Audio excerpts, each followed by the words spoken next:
வணக்கம் தினபூமி நேயர்களே.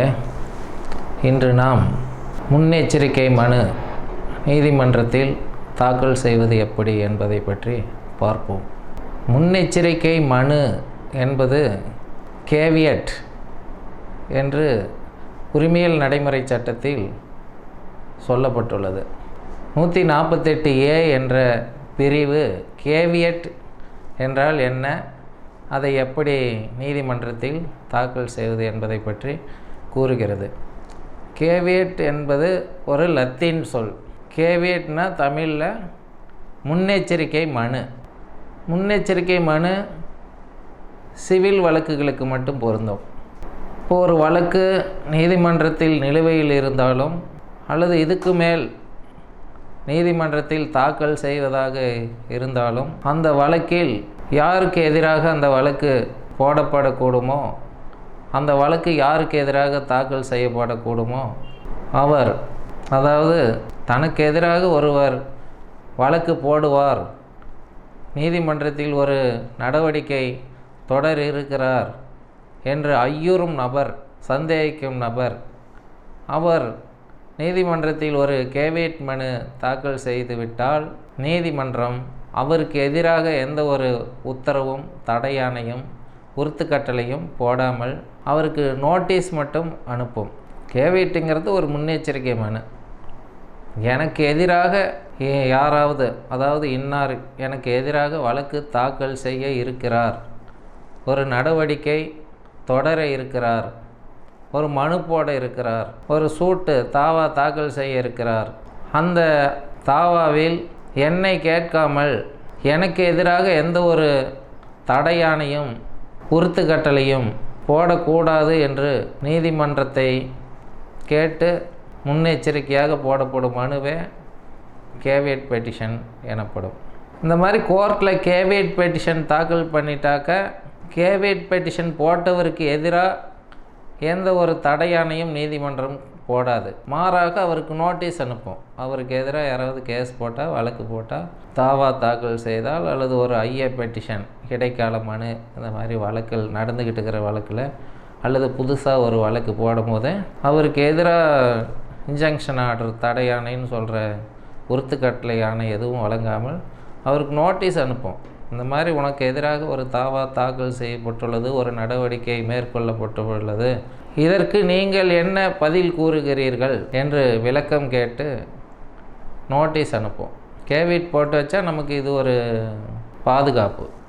கேவியட் போடலைன்னா இப்போ ஒருத்தர் கேஸ் நமக்கு மேலே போட்டு உறுத்துக்கட்டளை வாங்கிடுவார், ஸ்டே ஆர்டர், இன்ஜங்ஷன் ஆர்டர், செயலுறுத்தும் நீதி பேராணை, செயலுறுத்தும் கட்டளை, தடையுறுத்தும் கட்டளை, இந்த மாதிரி ஒரு செயலை செய்யுங்கள், ஒரு செயலை செய்யாமல் நிறுத்துங்கள் என்று ஏதாவது ஒரு நீதிமன்றம் ஆணையிட்டு உத்தரவு போடுவது தான் இந்த மாதிரி உறுத்துக்கட்டளைன்னு சொல்கிறாங்க. அந்த மாதிரி உறுத்துக்கட்டளை நமக்கு எதிர்ப்பாக யாரும் ஸ்டே வாங்காத இருக்கணும்னா நம்ம ஒரு கேவியட் போட்டு வைக்கணும். இப்போ 2 நபர்களுக்குள் ஒரு பூசல் ஏற்படுகிறது நில சம்பந்தமாக, அல்லது ஏதாவது ஒரு சிவில் டிஸ்பியூட்டு ஏற்படும் போது அவர் நம்ம மேலே கேஸ் போட்டு ஸ்டே வாங்கிடுவாருன்னு நம்ம நினச்சோம்னா நம்ம ஒரு கேவியட் பெட்டிஷன் கோர்ட்டில் போட்டு வச்சுறது நமக்கு ஒரு பாதுகாப்பு.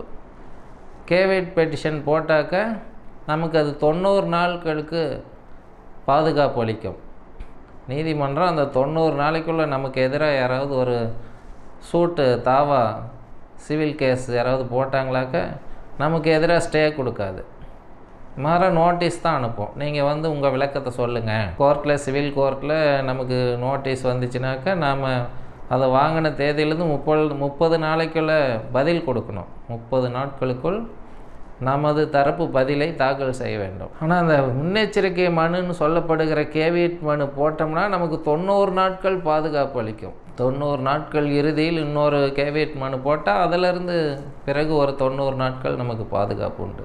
நமக்கு எதிராக ஒருவர் ஒரு சிவில் வழக்கு தாக்கல் செய்வதாக இருந்தால் நாம் ஒரு கேவியட் மனு தாக்கல் செய்துவிட வேண்டும். நாம் கேவியட் மனு தாக்கல் செய்தால் அந்த கேவியட் மனுவை நீதிமன்றத்தில் ஜெராக்ஸ் எடுத்து நம்ம அந்த எதிர்த்தரப்புக்கு யாருக்கு எதிராக நம்ம கேவியட் மனு கொடுக்குறோமோ அந்த கேவியட் மனுவை போஸ்டலில் நம்ம ரிஜிஸ்டர் தபால் அனுப்பிவிட்டு இது மாதிரி அவருக்கு நான் அனுப்பிவிட்டேன் அப்படின்னு சொல்லி அதை நீதிமன்றத்தில் கொடுக்கணும். நீதிமன்றத்தில் உடனடியாக அது ஒரு நம்பர் பண்ணி நமக்கு ஒரு காப்பி கொடுத்துருவாங்க, கேவியட் தாக்கல் செய்திருக்கிறார் அப்படின்னு. இப்போ எதிர்பார்ட்டி கோர்ட்டில் ஒரு கேஸு தாக்கல் பண்ணுறாங்கனாக்கா அங்கே இன்ஜங்ஷன் கொடுக்கும்போது இன்ஜங்ஷன் பெட்டிஷனும் போட்டாங்களாக்கா அது கேவியட் ஏதாவது பெண்டிங் இருக்குதான்னு கோர்ட்டு ரிஜிஸ்டரில் பார்ப்பாங்க.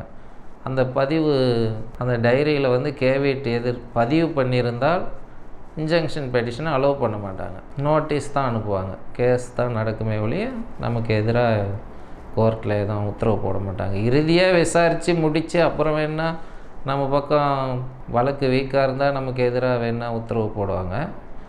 ஆனால் ஒருதலை பட்சமாக நம்மளை கேட்காதையே, நம்மளை விசாரிக்காதையே, நமக்கு நோட்டீஸ் அனுப்பாதையே, நம்ம தரப்பு வாதங்களை கேட்காமல் நமக்கு எதிராக எந்த ஒரு உத்தரவும் நீதிமன்றம் போடாது. அதற்காக தான் கேவியட் மனு. அந்த கேவியட் மனு நம்ம மேலே யார் கேஸ் போடுவார்னு நம்ம நினைக்கிறோமோ அவருக்கு அனுப்பி விட்டுட்டு அந்த காப்பியை கோர்ட்லேயும் நம்ம கொடுத்துடணும். கோர்ட்டில் தாக்கல் பண்ணால் கேவியட் ஓபி அப்படின்னு ஒரு நம்பர் கொடுத்துருவாங்க. அதை நம்ம வச்சுக்கிட்டோமா நமக்கு பாதுகாப்பு. இது சிபிசியில் ஆர்டர் 52லேயும் இதை பற்றி சொல்லுது. செக்ஷன் பார்த்தா 148A சொல்கிறாங்க.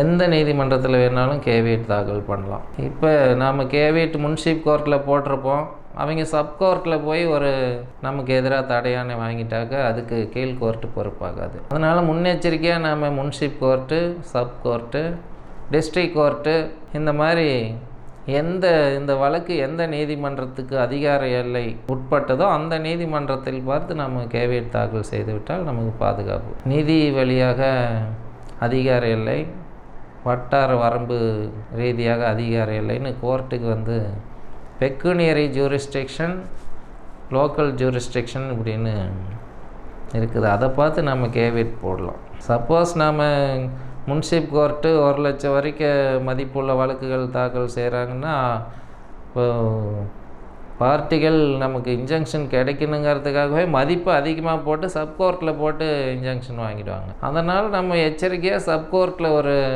கேவியட் மனு, டிஸ்ட்ரிக்ட் கோர்ட்டில் ஒன்று, முன்சிப் கோர்ட்டில் ஒன்று போட்டுட்டால் நமக்கு ஒரு பாதுகாப்பாக இருக்கும். இப்போ நம்மில் பெரும்பாலோரானுக்கு இப்போ நம்ம எதிரி நமக்கு எதிராக ஒரு வழக்கு போட்டு இன்ஜங்ஷன் தடை உத்தரவு வாங்கிடுவார் என்று நமக்கு ஐயம் இருந்தால் எதிரிக்கு எதிராக ஒரு கேவியட் மனு போட்டு பாதுகாப்பு பெற்றுக்கொள்ளலாம். ஆனால் எதிரி பெயரில் வழக்கு தாக்கல் செய்யாமல் எதிரி தரப்பில் இன்னொருவரை நியமித்து நமக்கு எதிராக தடை உத்தரவு வாங்கினால் என்ன செய்வது என்ற சந்தேகம் இருக்கும். அப்படிப்பட்ட சூழ்நிலையில் நம்மீது யார் வழக்கு தொடுப்பார்கள் என்று நாம் எண்ணுகிறோமோ அவருடைய வாரிசுகள், அவருடைய உறவினர்கள், அவருடைய மனைவி, குழந்தைகள், மகன், மகள், தாய், தந்தை என்று அவருடைய குடும்ப உறுப்பினர்கள் அனைவருக்கு எதிராகவும் கேவியட் மனு தாக்கல் செய்துவிட்டால் நமக்கு எதிராக அவர்கள் தடை உத்தரவு பெற முடியாது.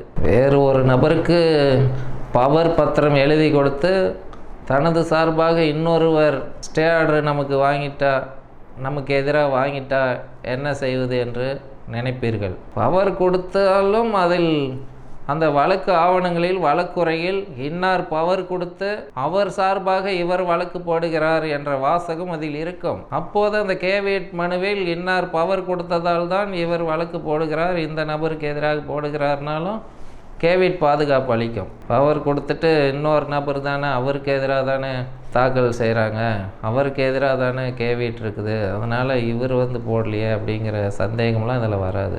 ஏன்னா பவர் கொடுத்து ஒருவர் மூலம் கேஸ் போட்டாலும் கேவியட் போட்ட மனுதாரருக்கு பாதுகாப்பு உண்டு. இதுவரை நாம் கேவியட் மனு தாக்கல் செய்வது எப்படி, அதாவது முன்னெச்சரிக்கை மனு நீதிமன்றத்தில் தாக்கல் செய்வது எப்படி என்பதை பற்றி பார்த்தோம். நன்றி, வணக்கம்.